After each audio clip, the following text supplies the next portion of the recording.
Well, this one is got ears. Jesus teaches people in parables when he wants to make a point, and the parable uses a common experience but invites the people to go to a much deeper level. And we know he's doing that here in this parable. For example, in the ancient world, when you sowed grain, you might get a 7 or 8 times result, which is good. You would never get 30 or 60 or 100, ever. It was crazy. And he did that on purpose to wake them up and say, I'm not talking about agriculture. I'm talking about something much more profound here. And if you think I'm exaggerating, you should read the longer version of the gospel, because at the end of it, the apostles go off to Jesus and say, what were you talking about? Okay. See, they didn't get it even. He's telling them, go deeper here.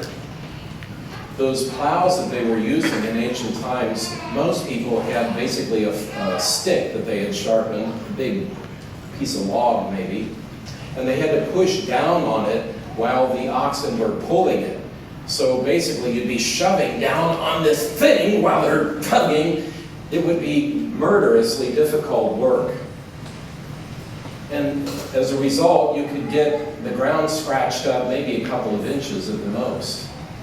So they sowed the seed and then they plowed, because you'd scratch it around into the ground.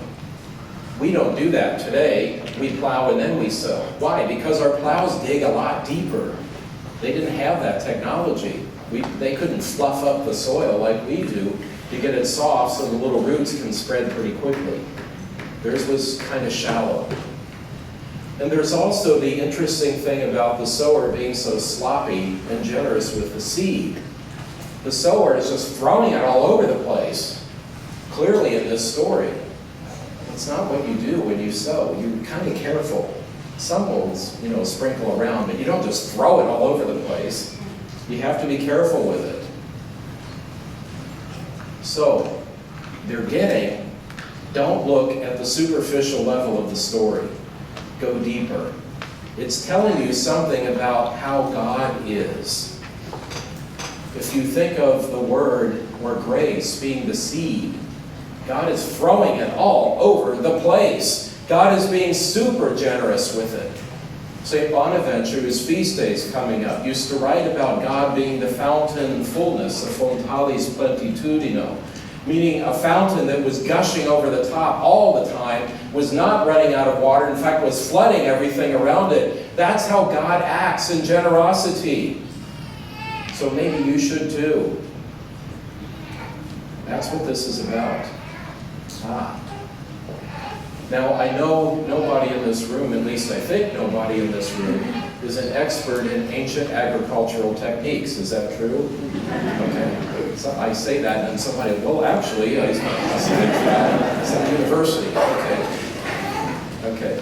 We don't have one tonight. So instead of using an agricultural motif that Jesus does, they were familiar with that.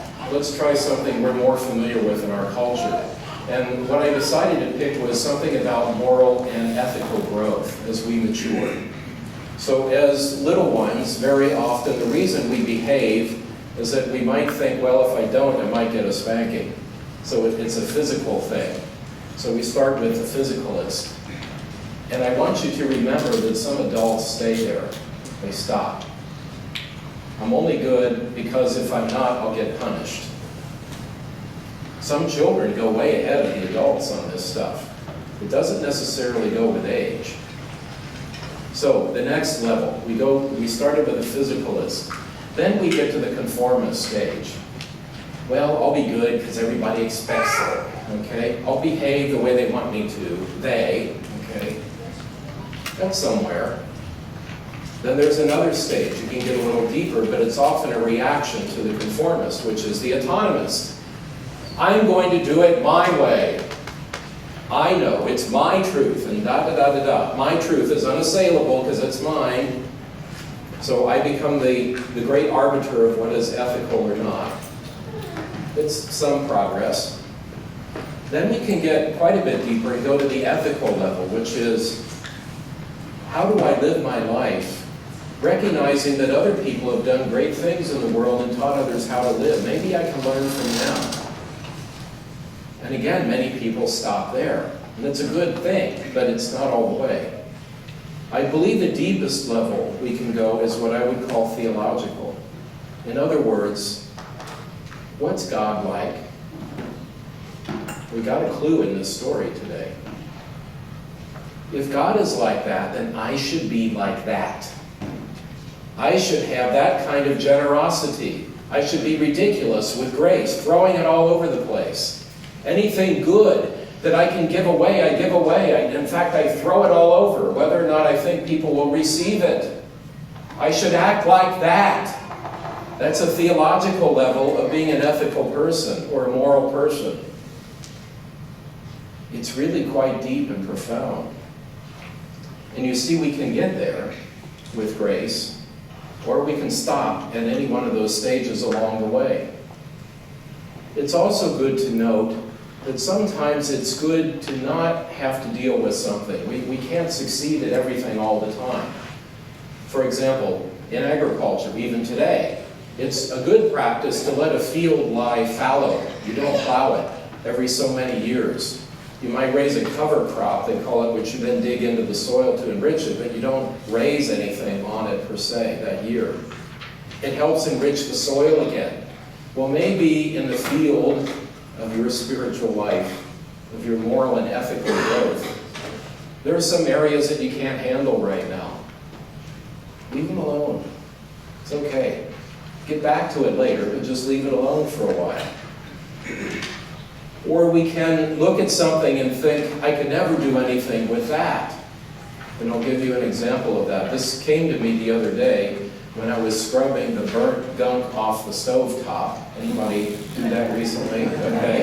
It was my turn, scrubbing away there. And this thought came to me. I have no idea why with the stove. It had nothing to do with it. But maybe because my mind wasn't occupied so much.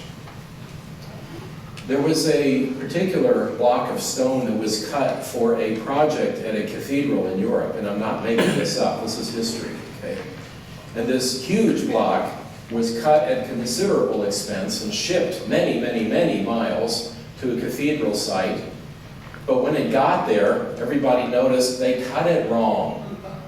The vein in the stone goes a certain way, and you have to cut it in a particular way in order for the project to work, otherwise you might fracture the stone, and so on and so forth.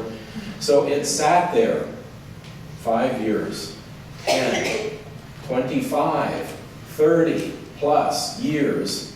This stone just sat. Everybody was afraid to do anything with it. Why? If you're the sculptor looking at that, you're thinking, I could do something sensational maybe, but much more likely I'll make a disaster out of it because it's a colossal thing. So it'll be a colossal disaster. I'm not touching that. Nobody touched it for more than 30 years. Until around 1500, Michelangelo saw David in that stone. 30 plus years it was rejected. Flawed stone. And look what he did with it. What an amazing thing. Sisters and brothers, God is like that with us. We might be flawed stone, but God sees what a glorious thing can come out of that. We might be the field that's lying fallow, but it's only so that it becomes richer and more fertile in the future. God knows when the time is for us to really blossom and bear fruit and be a beautiful thing. And I see that happening, and in so many of you, that some beautiful, glorious thing is beginning to come. And it doesn't mean you're perfect. It doesn't mean I'm perfect. I've got 35 years as a religious now. And I look back in my life at times and I think, I could have done a lot better in X, Y, and Z. And I think you feel the same way about yourselves. But that's why we're here, isn't it? We're not here because we're wonderful. We're here because we need help. That's why. And we bring our lives to the master sower who knows when to throw the seed, when the soil is ready, when it will bear 100-fold or 30-fold. We come to bring our lives to the master sculptor who sees the magnificent possibility in flawed stone that we are. What a great grace it is. We should listen to this story and apply it to our lives now. Whoever has ears ought to hear